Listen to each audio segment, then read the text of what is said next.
You're looking at a live picture of St. Martin's Episcopal Church in Houston. This is where the body of President George H.W. Bush will be transported after it is taken off of Air Force One. It is currently at the airport in Houston and will be brought by hearse to this church where the public can pay their last respects before the internment in Houston at the Bush Library on Thursday morning. As we've been reporting, this has been a day of national mourning for the 41st President of the United States.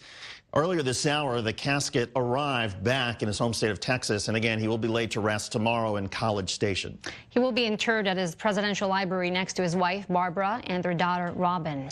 Our guest in Washington is retired Ambassador Edward "Skip" Ghanem. President Bush appointed him as the first U.S. ambassador to Kuwait following the first Gulf War. Mr. Ghanem is also Vice Dean of the Elliott School of International Affairs at George Washington University. And Ambassador, our condolence to you. As the nation pays its respects to the president, what memories are coming to mind for you? Oh, there are just so many memories. They just sort of flood my mind. I guess the first one that comes to mind is that this president made a decision as a result of the Iraqi aggression to liberate Kuwait, and he never deviated from that at all. And in fact, I happened to be with the president in the Oval Office when he greeted the emir, the then emir of Kuwait. And at one point, he turned to me, the emir being there, and he poked his finger right in my chest and he said, "And Skip, don't you unpack your bags. You are going to Kuwait."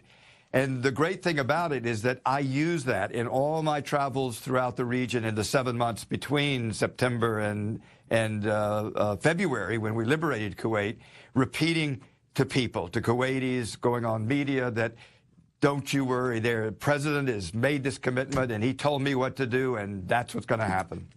So Bush personally asked you to serve as his ambassador to Kuwait, but the appointment itself was held up by the war. Can you tell us that story?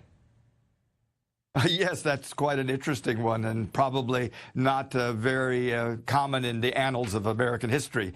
When the president asked me to be his ambassador, it was in the spring, of course, and Kuwait was free and there was no invasion. And in fact, I had my hearings before the Senate on the 25th of July and the invasion occurred on August 2nd. I had not yet been confirmed, and when the invasion occurred, the Senate acted within hours, but of course, it was already too late for me to go there. So I flew with the then Secretary of Defense Cheney to the Middle East when he was visiting all of the Gulf states to negotiate our access to military access. And he dropped me off in Saudi Arabia where the Kuwaiti government was in exile, and I actually took up residence with them for the next 7 months in Taif. Of course, I traveled all over the region, and I was back in Washington, but it's really rather remarkable to live in a hotel with the government that you're accredited to, even though I hadn't yet presented my credentials. You were able to present those credentials after the war was over, and you continued to serve as ambassador to Kuwait for the Clinton administration. And you hosted Bush 41's first visit to Kuwait in 1993. What was that like for both of you? Oh, man, that was a fantastic moment in time. I had been trying to get the president to come even before the elections, but because of other situations, he didn't.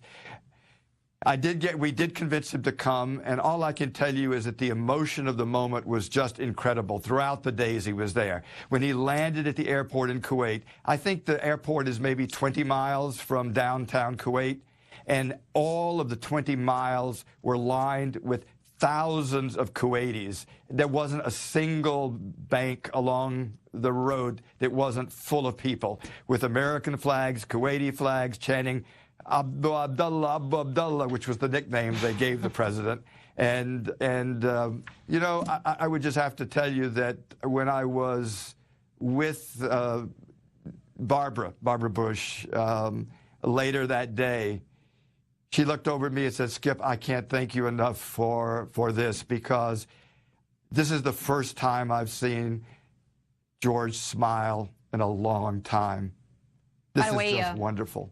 In Kuwait, we also saw this week a tribute to President George H.W. Bush. Now, Ambassador, many criticize President Bush for the decision for talking about the Gulf War not to finish the job during the Gulf War and overthrow the Iraqi government of Saddam Hussein. Bush said it would have shattered the Arab coalition that you two had built. Today, do you think it was the right call? I do think it was the right call, and there are a number of different reasons. The first one is that when the president was asked multiple different times during the fall and into the winter to change the objectives that he had enunciated at the beginning, he kept saying, I am not going to change the goalposts. I am going to do exactly what we said we would do. Now, to take your question, clearly, the Iraqi army was defeated, and even General Schwarzkopf said, as of this moment when he was speaking, there is nothing between our troops and Baghdad. But the president did, in fact, inquire from our Arab allies who had troops on the ground with us, and that was Mubarak in Cairo, Assad in Damascus, and, of course, Fahed in Riyadh. And each of them said, Mr. President, we agreed to liberate Kuwait. We do not want our troops to go into another Arab country. And the president said the obvious. I'm not going alone. We go as a coalition or we don't go at all. And that was the final decision. In the aftermath of the first Gulf War in Iraq, the United States enforced a no-fly zone over an area in the northern part of Iraq, and this was to protect the Kurds who lived there. And this, in retrospect, helped create the semi-autonomous Kurdish region in Iraq that is now demanding independence. What's your view of the situation now for the Kurds and the challenges that they are facing? Well, the no-fly zone that you talked about, there was one in the south and the north. And it goes back to your last question as well. I think most people believed that the defeat of Iraqi forces was going to lead to the toppling of Saddam Hussein. And, of course, it didn't. And then we were convinced and we were determined not to permit him to use the kind of force he'd used on the Shia in the south against Kurds in the north. And that was why we established it. Now, you mentioned the aspirations for independence. The Kurds have wanted an independent state since the Treaty of Versailles. They went to Paris arguing for independence. So this is not new. I do think, though, that what you learned from the last effort, which was, in fact, a plebiscite in which Kurds voted that they wanted to be independent, but the reaction of neighboring states, including the government in Baghdad, which is part, and the Kurds are part of Iraq at this point in time, they all worked against that. It's going to be very difficult for the Kurds to have an independent state anytime in the near future. Ambassador, today at the state funeral, we saw world leaders like German Chancellor Angela Merkel, King Abdullah II of Jordan, Prince Charles, and many more.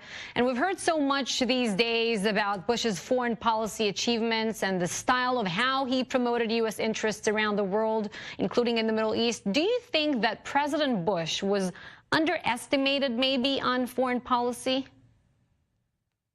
Oh, very, very much so. The way he approached foreign policy, of course, based on enormous experience as vice president, as ambassador in China at the UN, he understood that the best way to achieve America's interest was to work collectively and to be a champion for the kind of principles that our country really believes in, because he believed that those were principles that other countries would want to support, and did. And he worked with that coalition. I mean, it was an amazing effort, and I do think he's very, very much underestimated. But, you know, we've been through this. History has a way of bringing things back to where they should be, and I think the last few days have done that, highlighting just what a wonderful person, what a sensitive person that he was, and his very careful sort of management of our interests globally.